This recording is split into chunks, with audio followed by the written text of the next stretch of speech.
Hello and welcome everyone. I'm John Newton from Flux, and I've got the pleasure of welcoming you to today's webinar. If you missed our London Summit event a few weeks ago, or you're just looking to get the highlights from our latest supplier management research, then you're in the right place. This session is for you. Let me set the context here for you, because like every year we choose an area of focus for our research.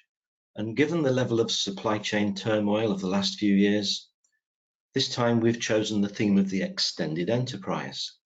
Extended enterprise is a recognition that as interdependency with and between suppliers arises, an extended enterprise starts to form, and we become more reliant on an interconnected network of suppliers to deliver strategy and goals. We're finding that supply chains are becoming more complex and extended into key suppliers, and then those suppliers, and as a result, a partnership approach is becoming more and more important, especially against the backdrop of needing greater supply chain resilience and an increased focus on achieving sustainability goals as well as value. So that sets the context for what today's session is about and why the theme is extended enterprise. Let me quickly run you through the agenda of how we're going to use the next 60 minutes or so, so you know what to expect and what's coming up, as well as who I've roped in to help us with this session. So after I've completed the introduction, my colleague Nick Heiner, who heads up Flux in EMEA, will take us through our 2023 research findings and putting some highlights and insights on extended enterprise into what he presents to us. Around about 10:20 UK time, Roger Binsbergen, who's Director of S&P Global and Specialist in Market Intelligence, is going to give us his thoughts on how we navigate third-party risk in an extended enterprise. You'll see on the agenda we've also protected quite a reasonable amount of time for Q&A here. It's really important that we make this your session.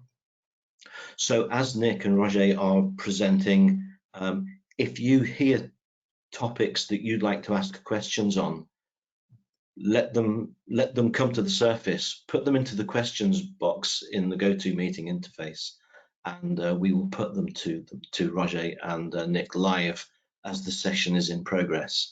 So make it your session, give us your questions, and get the information that you need from it.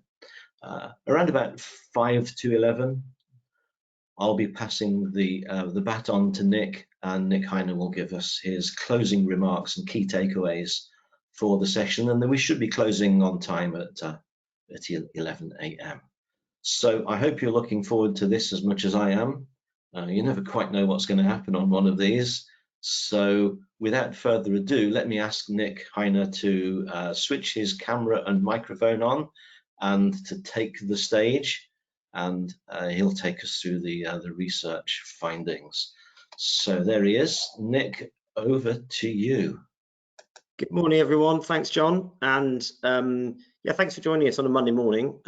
We're going to, first of all, I'm going to take you through some of our research results, which for those of you that took part, we run every year. This is the 15th year we've done it. You know, we launch it generally in the spring, and we've just published the results recently at our global events in London, in Chicago, and Melbourne.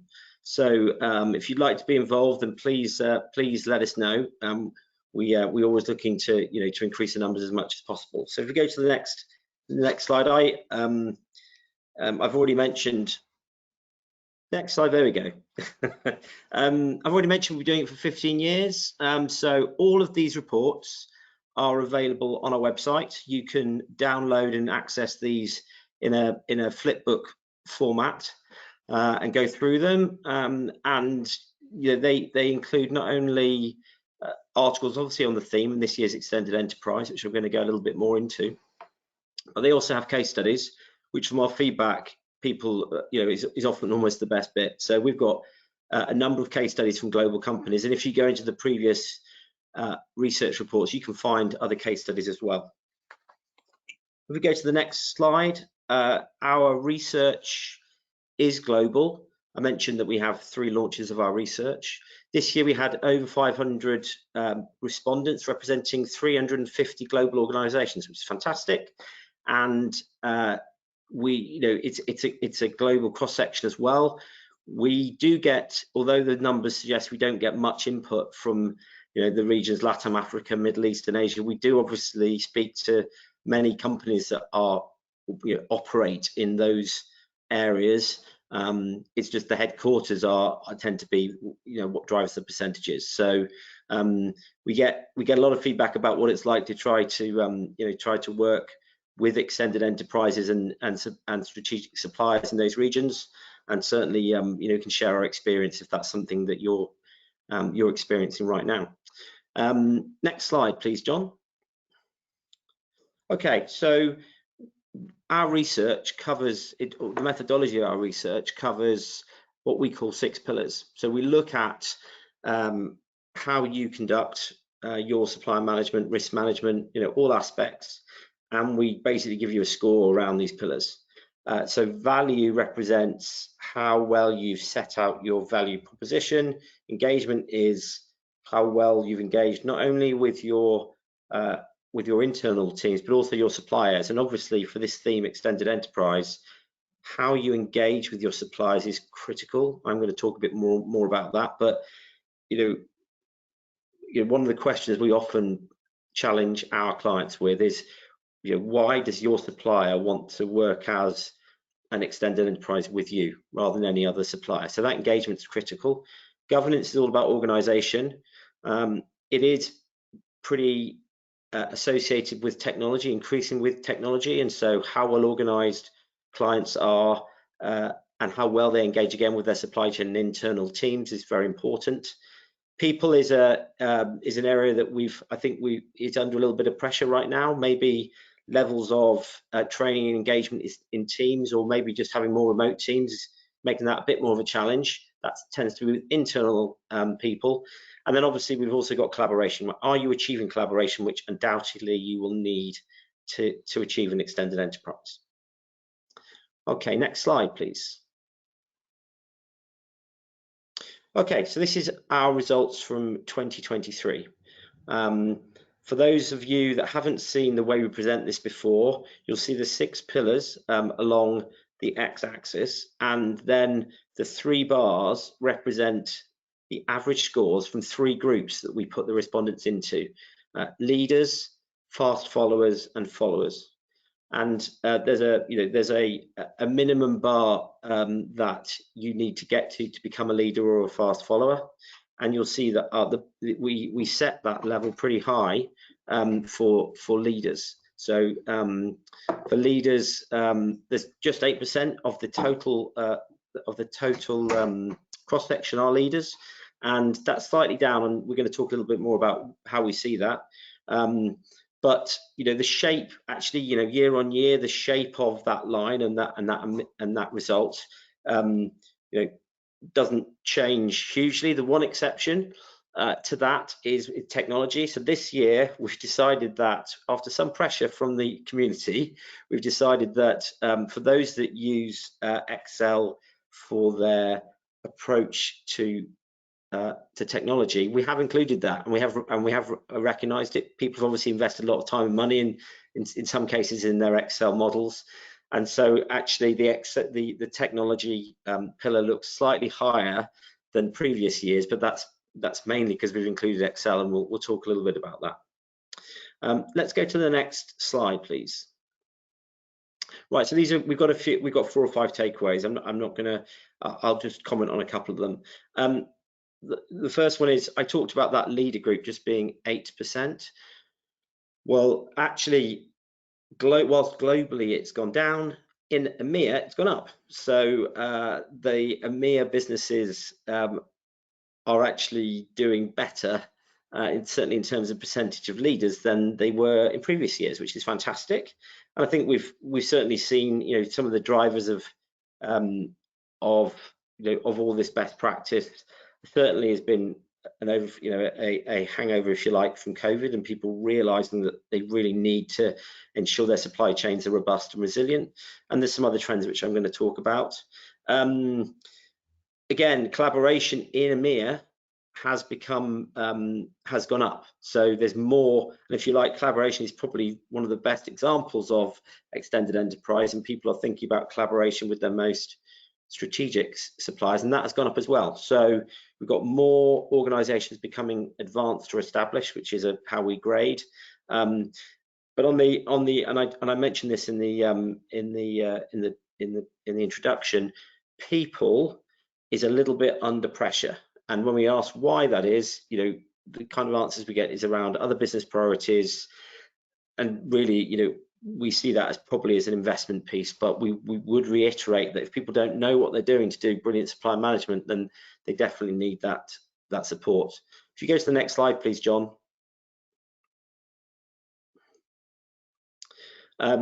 Technology, as I said, although it looks like it's spiked up, actually it's still moving steadily, and we've talked already about people. So let's go to the next slide, please. Okay, so extended enterprise. What are we actually talking about, and why did we choose it? So I think we see extended enterprise as if you are trying to achieve this, you're doing to really trying to get a state of mind with your suppliers. And people have asked us, obviously, with this theme, so what's different about extended enterprise, and why do you do it? So let me pull out a few examples. I think one of the, and we talked a lot about this at the conference, one of the trends we see, and we've got a slide later on that talks about what percentage of your suppliers touch your end client during your customer journey or your client journey. And those that actually have contact or directly affect the extended your clients, really you are asking them to act as if they were your employees, right? So you want them to work in that way for you. That for us is an example of an extended enterprise, because you need them to be, as it suggests, you need them to act as if they were part of your business. So that's one example and one driver we see. Another one is around risk. So certainly driven both by legislation, but also in other areas. There are areas, definitely reputational, probably as well, from a ESG perspective. But you are wholly reliant on your suppliers to act in the way that you need, as if they were part of your business. Them acting in that way is vital for your business. And again, they need to understand why it is you need them to act that way, and what you need from them. A recent example was from a communications business that manages all of the emergency services, and they felt that they needed to bring the emergency services to come to talk to their partners to explain what the risk is and why they rely on them to do those activities, and what the outcome would be if they don't. So getting that supplier closer to those risks and really getting them to understand is critical. We talked about the barriers to entry here, and that's an interesting one. We see more and more, and it's quite often driven by the access to digital innovation, but big companies are using digital to expand into other verticals. Well, as they do that, they inevitably are working with partners while they break into those verticals, and they are very, very dependent on them. So this is another example where we see extended enterprise working. ESG, I touched on. ESG, companies have between anything from sort of 30 to 80% of their supply chain is driven by partners. Of 30 to 80% of their business are employed. The employees could be partners, and ESG by definition, if that becomes a very big part of your footprint, if let's say the extreme 80% comes from partners, so you need again them to act as if they're your business, because you're very reliant on them to achieve it. You might give them every contractual SLA or target that and put all of the policies in, but you need them to work in that way. So what I think one of the takeaways was, well, what do you need to do differently to achieve this extended enterprise. And for me, it's kind of came down to three things from our event. You need to educate. So you need to explain and educate not just the management of your supplier, but also the people that work on your account, why you need them to act in a certain way, why you need them to do these things. You need to invest.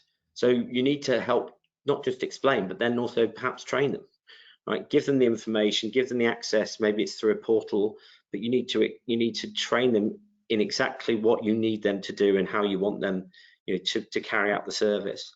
And then finally, you need to incentivize.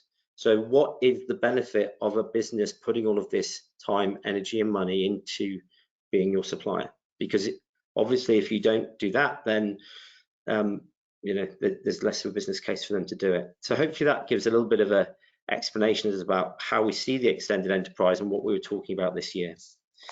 Okay, I've probably spent far too much time on that slide, but it's an important part of this year's research. So we'll give access to these slides, but some of the key sort of stats, if you like, from what I've been talked about is, you see that on the middle left there, risk management is still a really, really important driver for supply management. Top left, you'll see 98% of people think that extended enterprise sounds like a good idea, but actually, and many of the leaders, if you look top right there, 80% of leaders believe they're achieving it. But when we look overall, we see less of a pattern around that. Again, if the benefits from people that do it, from working in an extended enterprise way, yes, risk, yes, more agility, quite interesting efficiencies there, because we sometimes get the question around, can an extended enterprise, can this approach actually help to take cost out? Well, 70% of those that do it believe it certainly makes it more efficient, and and working collaboratively can achieve cost out. So it's interesting that it's not just a kind of relationship exercise. It can also bring real benefit. If we go to the next slide, this is very linked to something I said earlier, and really the takeaway is that it's important to go walk your client through your customer experience to see whether the people delivering that are your suppliers, and if they are, how you're going to make sure that experience is second to none. And different industries have different percentages of their whole client customer journey that is that's run by their partners. If you go to the next slide, we talked a little bit about benefits. We put the other three up: the risk, the efficiency, and the agility. But you'll see that actually, things like access to specialized expertise. We had Jim Townsend come to was our keynote. So Jim used to be at the event. Jim used to be CPO of Boots Walgren, and he was talking about how they had to use their suppliers as an extension to access different markets, whether it was through distribution or retail. So clearly, it's not quite, again, it's sort of not quite a whole new vertical, but that's that idea of going into, to new markets. But increasing loyalty and quality controls also there as relevant drivers. Next slide, please.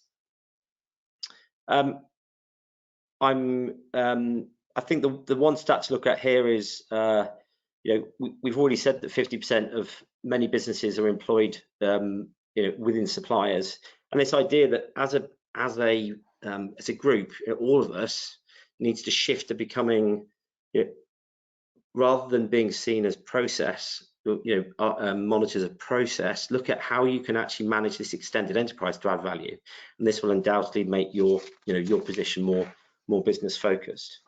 I think, again, that was a message from Jim Townsend saying, right, if you really want to get the table, go and find those suppliers that may add incremental value. Those extended enterprise partners that are going to help to drive value and add to the top line and vitally the bottom line of your business. And if you find those, then let's make sure that you get to the hearts and minds and drive drive the right behaviors that I've talked about. So what's the call to action around this whole topic of extended enterprise? We talked about mapping your customer journey. Make sure you listen to your suppliers. We've got a number of, we call it voice of the supplier, but right now, sometimes we are running we're running Voice of the Suppliers just to like 10 partners rather than 100, 150 to really get into the detail of what those suppliers need from you. Yes, make sure you drive your business case. Communication is vital. And again, make sure that those that are managing the supplier relationships, they understand what they're doing. They've got experience of building trust and some of the other soft skills, and this is certainly part of the training we do at the more advanced end of SRM, because actually, often these relationships, as we know, are all about people. Okay, I think that's about all from me. So with that, I will hand back over to John. Thank you. Thanks, Nick. Appreciate that. And let me just remind you, if Nick has said something there, said quite a bit, if he said something that raises an eyebrow or makes you think, I've got a question on that, then simply find that questions panel in the GoToWebinar interface and type your question in, and I'll put that to Nick later on your behalf. The trickier the better with questions. We like tricky questions, so as that goes on and you think of your question, just type it in the interface there. All right, and that goes for our next presenter too, because I'm sure he likes tricky questions as much as Nick does. So let me ask, here he is, let me ask Roger Binsbergen from S&P Global to take the stage. You've done that already, so without further ado, Roger, let me pass on over to you. Yeah, thanks a lot, John. And yeah, indeed, I like tricky questions, so I'll put them in the chat so that we can answer them afterwards. Thanks a lot again to State of Flux for the opportunity to speak here today. My name is Roger Binsbergen. I'm heading up the KYC business in the EMEA region. And for those of you who don't know, KYC is a holistic and end-to-end supplier risk management solution that we offer at S&P Global. The extended enterprise, very hot topic, and I think this year's research that Nick just discussed really demonstrates that. And if you look at it from a supply chain and supply chain risk angle, where I'm coming in now today, and I'm just taking a quote here from Simon Chart's article in the research. I recommend to read that one. And he says that purchasing organizations now need suppliers as much as suppliers need the business, right? Sometimes even more so, and consequently, more and more suppliers are viewed as an extension of that organization's enterprise. Yeah, it shows how hot this topic is, and it's dive into the concept of the extended enterprise. We see that this is about a company going beyond its internal borders to work with its customers, first of all, but also with external partners, stakeholders, to drive value for all of these parties, right, in that extended zone. At the same time, it's about building a resilient environment in which all these parties can operate. It's you and your partner, but it's also their partners. That entire extension is important to take into account. And in the end, it's also about sharing risks. And if you look at the critical success factors for companies who seek to create value beyond their internal borders, the main points are, and Nick already mentioned it before, first of all, collaboration, but it's also about innovation through sharing knowledge, combined customer approach. I mean, if you, for example, deliver a product together as a joint venture to the market, you want to have that combined approach. You want to have that one voice. You don't want to sound different from each other, right? It's about optimizing costs, but it's also about effective risk management.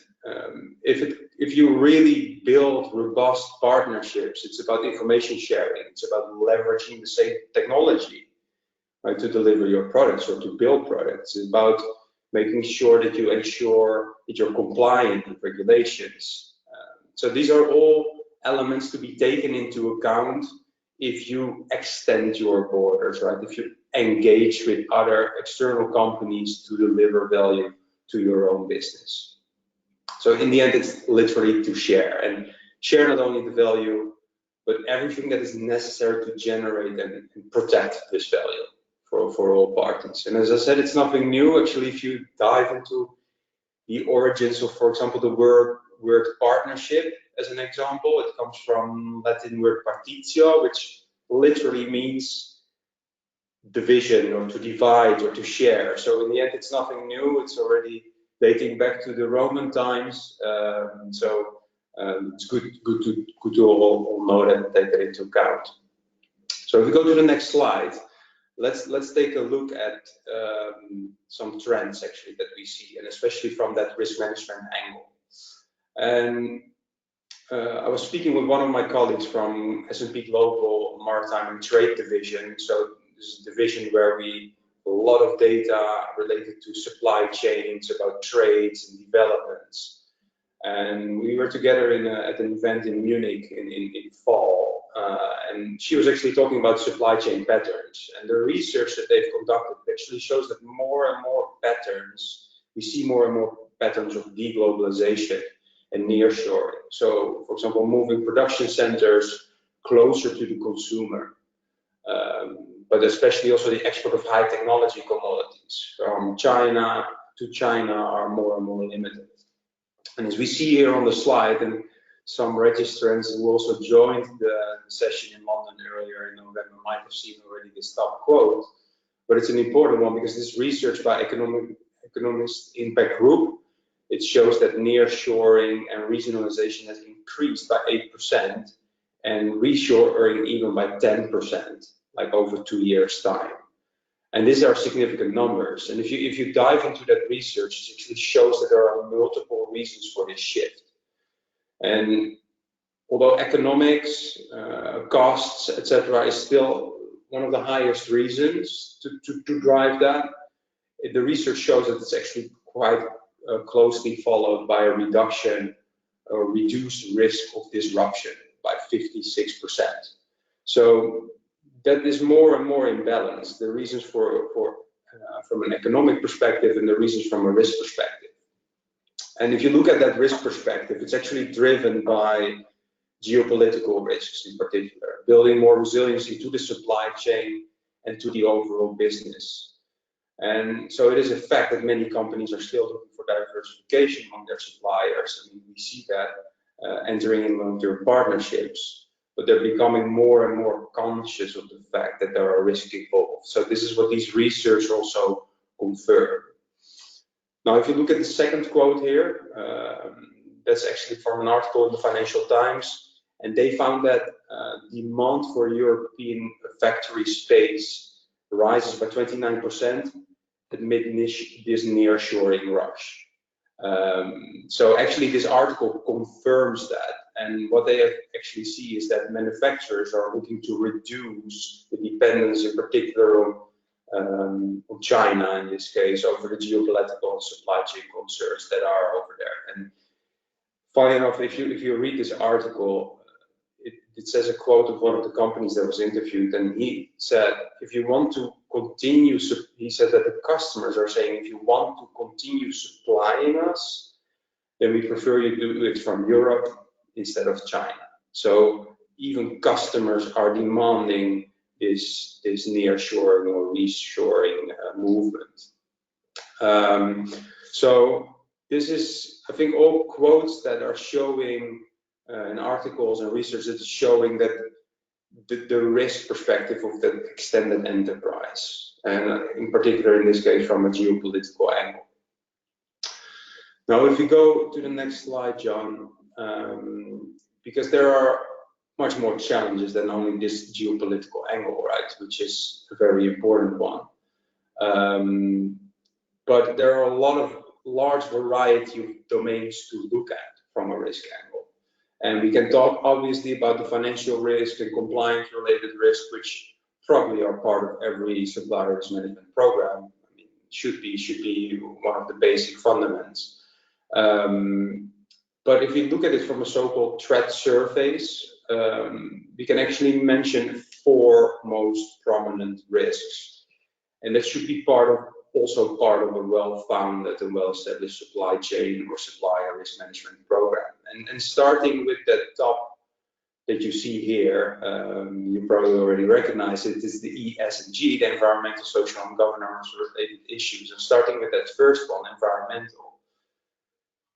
I think many people think about that directly about the climate-related risks, right? Because it's so prominent, so out there. We have COP going on at the moment, so that's the first angle that a lot of people, a lot of companies actually think about. But it goes without saying that it's important to obviously check the locations in which your partners, which your suppliers, operate to ensure that they're protected against these physical risks.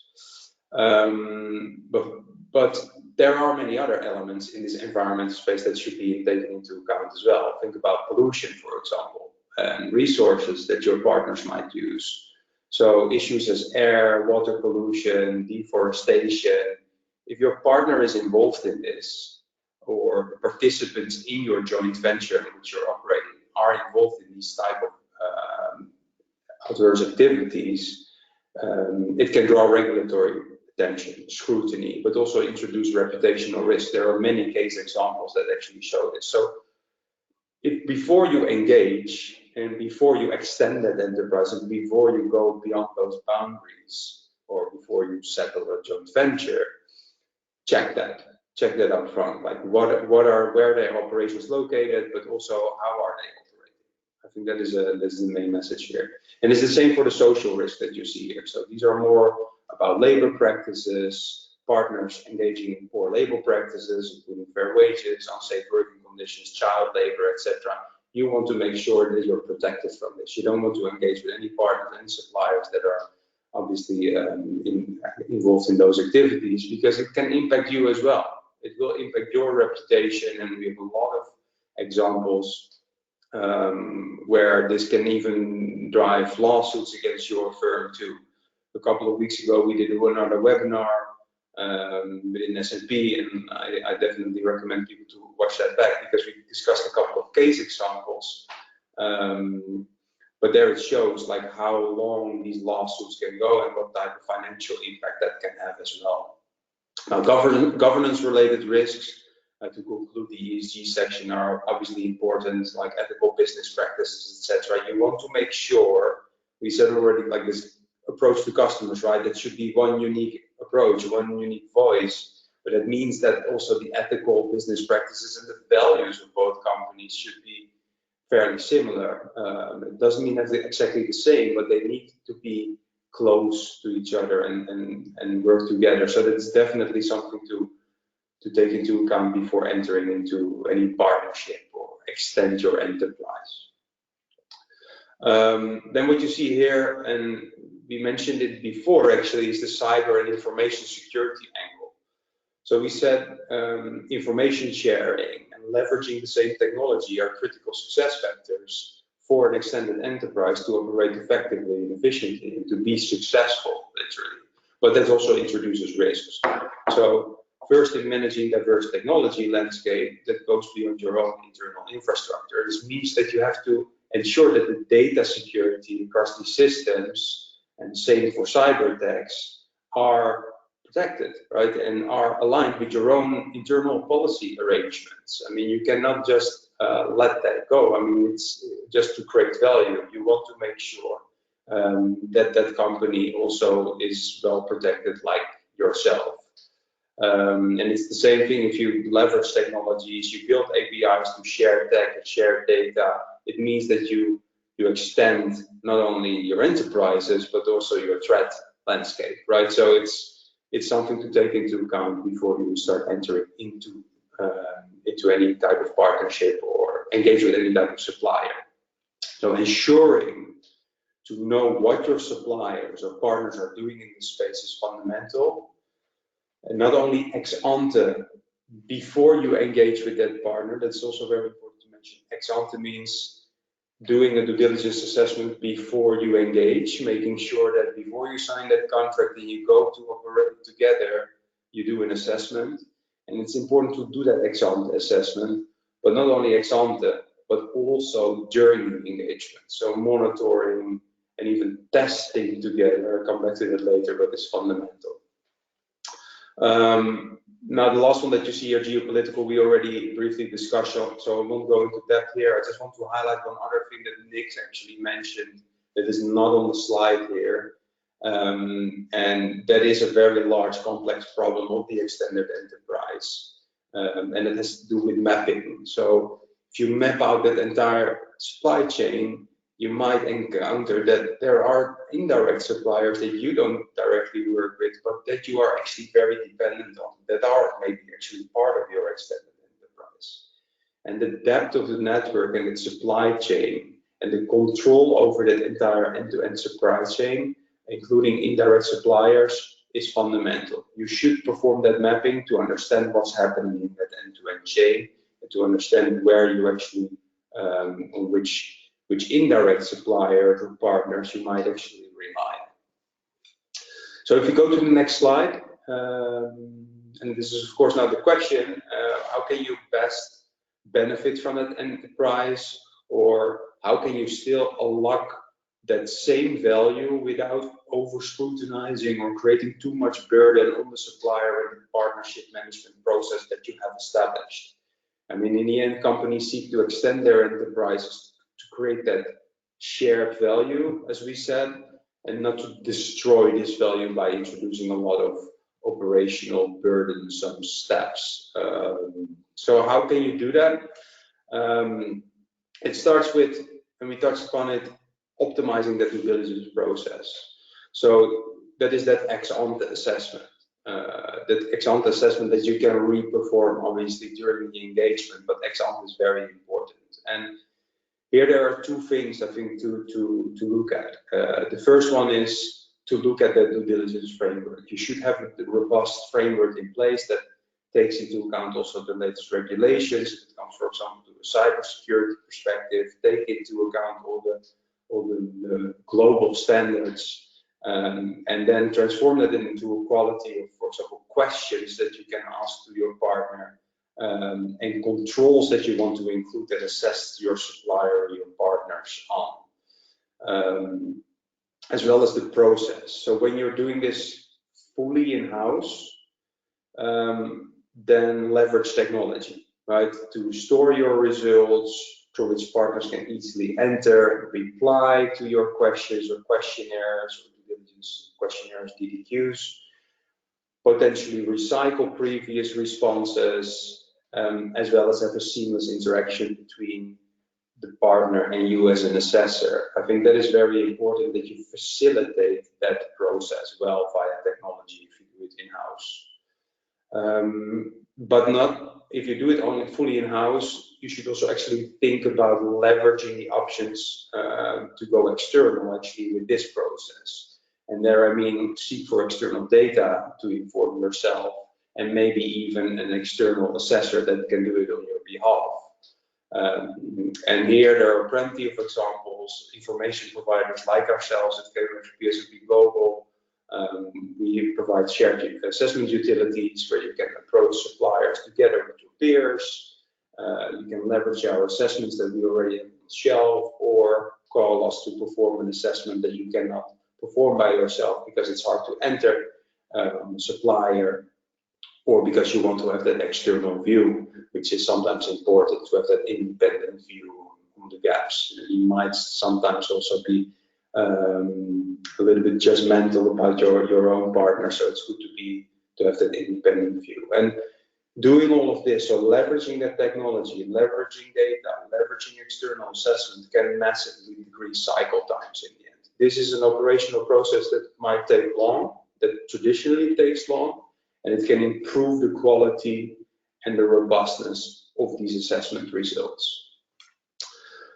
Now, the second one is to utilize data. I already mentioned it. You can utilize data for performing the assessments in the due diligence stage, but it's also important to look at other type of data sources for those risk domains that we touched, right? We touched ESG, we touched information security and cybersecurity, but also think about financial risk, think about anti-bribery and corruption, etc. You want to have data upfront before you engage to inform yourself about the practices of your partner or of your potential partners and your suppliers or your entire extended enterprise.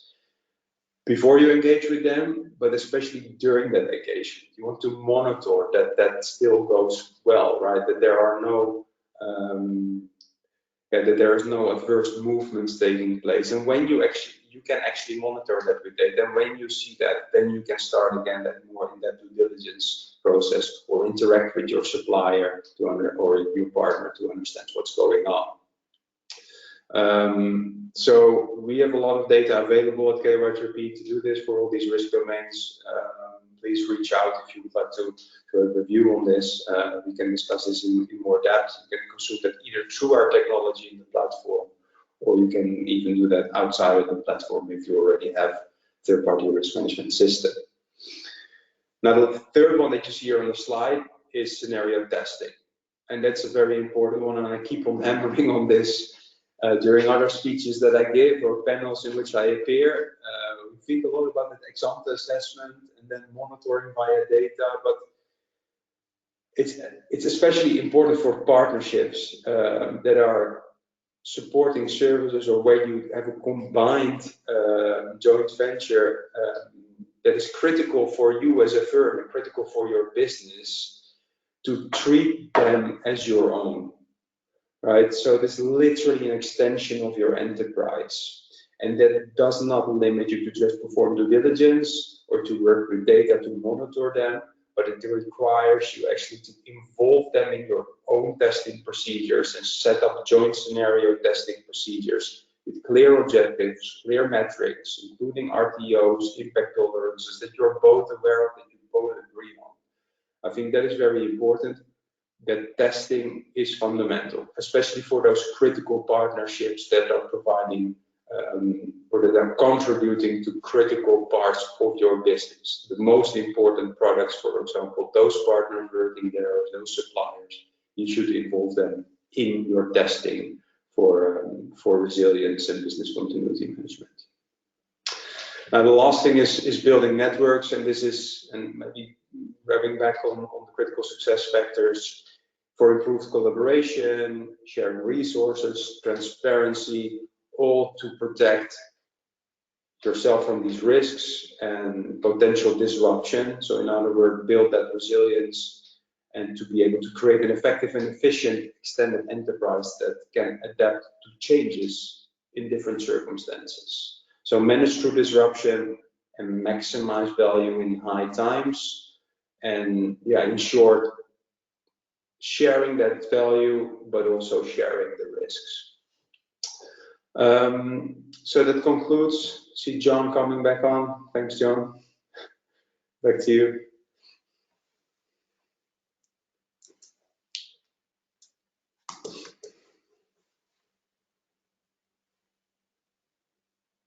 Thanks, Rock. Need to keep an eye on the time here. We've got some great questions that have come in. So let me just move on to onto our place marker slide for the discussion Q&A that we've got planned. Here we go. Does anyone see Nick? Oh, there he is. Yeah, we're all back together. Roger is going to have to be really on the trigger with his mic button there, because we're getting quite a bit of feedback on that particular link. Not to worry. Got a couple of questions here.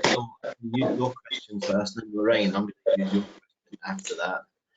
So the first question, quickly, and it reads as follows.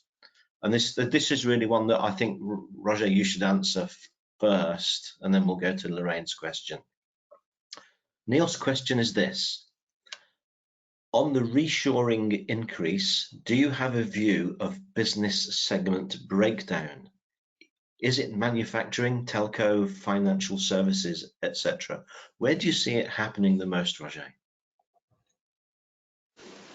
Yeah, thanks, John, and sorry for my mic problems. I had to connect, unfortunately, by iPad, as you know, because by the computer it was not working. So apologies for that, first of all. It's a very good question. Actually, the quotes that we've shown from the Economist Impact Group and also from the article about the Financial Times, they speak mainly about the manufacturing industry, and that is because those quotes are actually focused from a geopolitical point of view, but it's not only there. It's actually, we see it happening across different industries, and this is for manufacturing industry is very, very prominent, right? That it's going back because they're so reliant on technology and natural resources, and was a lot outsourced to Asian countries, China in particular, and because of the geopolitical tensions, they're doing that reshoring. But actually, since the, in particular, COVID-19 pandemic, we see that movement in all kinds of industries, and also in the financial industry. We see that happening a lot, like searching for suppliers closer to home. So it's a variety of industries where we see this happening.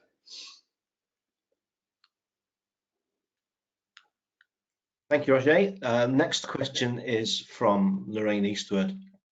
So I'll ask Nick to respond to this one, if I may, and I'll just read it out. It's a really interesting question, I think.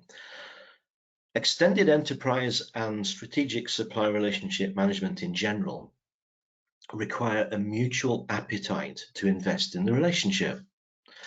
As a smaller organization, this can be challenging when we are a very small part of our key suppliers' customer base.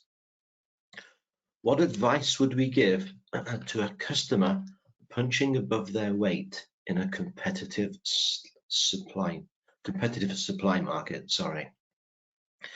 So hopefully that question makes sense, Nick. We're a bit small compared to the other customers that our supplier has got. How do we punch above our weight? Let me see what you think to that. Yeah, and you're right. I agree. If you represent a smaller percentage of the business, it can be harder to get attention. I think the first thing I'd say is be as easy as possible to deal with, right? So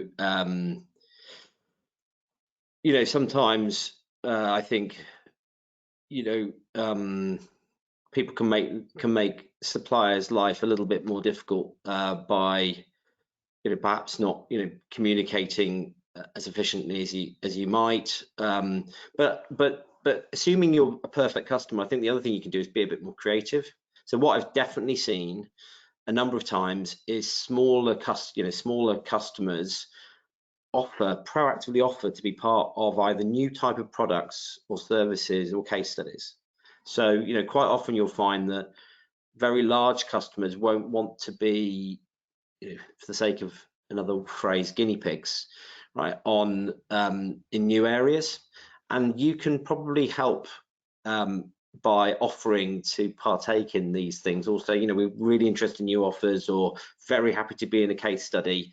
And you may think that because you're not the biggest brand ever, that isn't as helpful to the supplier, but actually, if you can prove a concept and you're in the right vertical, it can be really valuable. All right. So I hope that helps you, Lorraine. I'm certainly thinking along the lines from the training courses that we run, which kind of covers these issues where we're trying to address or to leverage mutuality and reciprocity in relationships. If there is that imbalance purely in terms of size, that needn't necessarily be an issue. It can actually be turned into an advantage.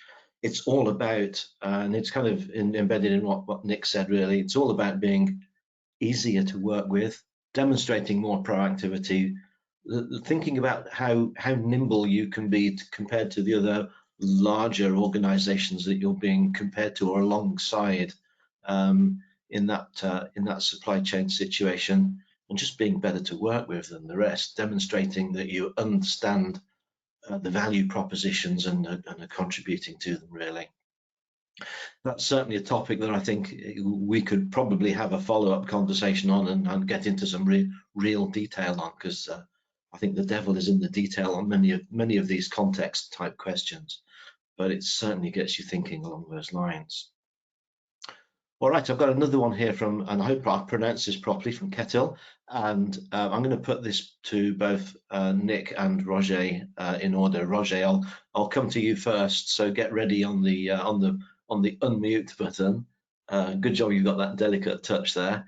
So the question is this: in the world, hang on, let me just read this again. In the world, changing expectations are in the chat, I'm going to put John, your question a slightly different way, Ketil. I'm going to blame how it's written, not how I'm saying it. In a changing world, and with expectations shifting towards the importance of ESG, what are good KPIs for monitoring ESG or human rights issues in this wider supply chain? So where do we plug the right KPIs into when we're talking about ESG, human rights issues, etc., as we start to think about understanding the wider supply chain better? I know from a due diligence point of view, this is probably a good question to put towards Roger first. Just briefly, Roger, what are your thoughts on plugging into the right KPIs for ESG, human rights, etc.? Yeah, that is a very good question. It's not such an easy one to answer, to be honest, John. I understand the question. Maybe coming back to what we said before, I think it's very important first that you start with the basic fundamental step, and that is do your supply chain mapping, right? You have to understand, first of all, your entire supplier base, which most of our companies do, but then also those indirect suppliers and the suppliers that they work with, right? I mean, you have to understand that end-to-end chain first to fully get a grip on where in your supply chain human rights might be violated. And why I'm saying this, if you look especially at the manufacturing industry, these are physical supply chains that stretch very far. You might work with a supplier that actually works with suppliers somewhere in Asia that work under very harmless conditions, right? So I think that making that supply chain map is the first thing. Then when you have done that, it starts with doing that proper due diligence. Doing that proper due diligence on your direct suppliers and ensuring that they do it on their indirect suppliers, and you have that view. And that doesn't just come with KPIs, that comes with really good, well thought through questions that you propose to understand the situation and the working conditions, the suppliers that they are working with, to understand fully that entire, to get that entire picture and transparency. And when you have that, and that is sort of proven as, okay, we can work with these suppliers, or we can work with this end-to-end chain, then it's very important that you start on an ongoing basis, start using data to monitor. And data to monitor is very hard for a firm, I think, to get by themselves. You can try to monitor that on an ongoing basis, but you will drive your suppliers crazy. So there, I think you should actually leverage external companies, information providers, to get the data on a continuous basis to monitor those direct and indirect suppliers from that perspective. So I hope that answers the question. I think that takes us into some important points, which answers Ketil's question, actually, Roger. So thank you. Certainly, from my point of view, whenever the subject of KPIs comes up, I'm always thinking, well, do we want those KPIs to be used in the real? I just watched the mute button again, Roger. Thanks. I'm always thinking of KPIs from a point of view of how do we want to use them. In other words, in the rear view mirror, looking at a KPI to say what has happened, what happened last month, kind of thing. How well did we do against whatever the measure is last month? So KPIs in the rear view mirror, or KPIs in the headlights. KPIs that are looking forward to tell us what might happen next. And as Roger said, in order to do that, we need to map the supply chain. A point that Nick made several times in his piece, actually, and identifying where those ESG and particularly those human rights issues may arise, because we need to see maybe not the third party, not the fourth party, but in some cases nth party, to know where those human rights issues may actually be seated or may be occurring. And then we need to find the KPIs that we can use that will give us headlights, to give us indicators where the root causes are resting. And that's where data comes in, that's where transparency comes in. and only then can we design KPIs that are fit for purpose. So those are Roger's thoughts. Those are my thoughts. Just before we move on to a quick wrap up, Nick, did you have anything you wanted to say on the subject of KPIs for monitoring ESG or human rights, just very briefly? I just think, yeah, I'd say that just try and focus on activity, signs of activity from the supplier that really shows proactivity. So like number of diverse suppliers engaged, right? Number and percentage of diverse suppliers engaged in the 12 months before, number of physical audits on the highest risk suppliers, right? So you've agreed who the highest risk suppliers are with your supplier, number of physical audits. And it could be overall percentage of carbon reduction versus target, right? So something that's measurable, and something that isn't just sticking to the policy in a big ESG, high level ESG statement, I would suggest. Okay,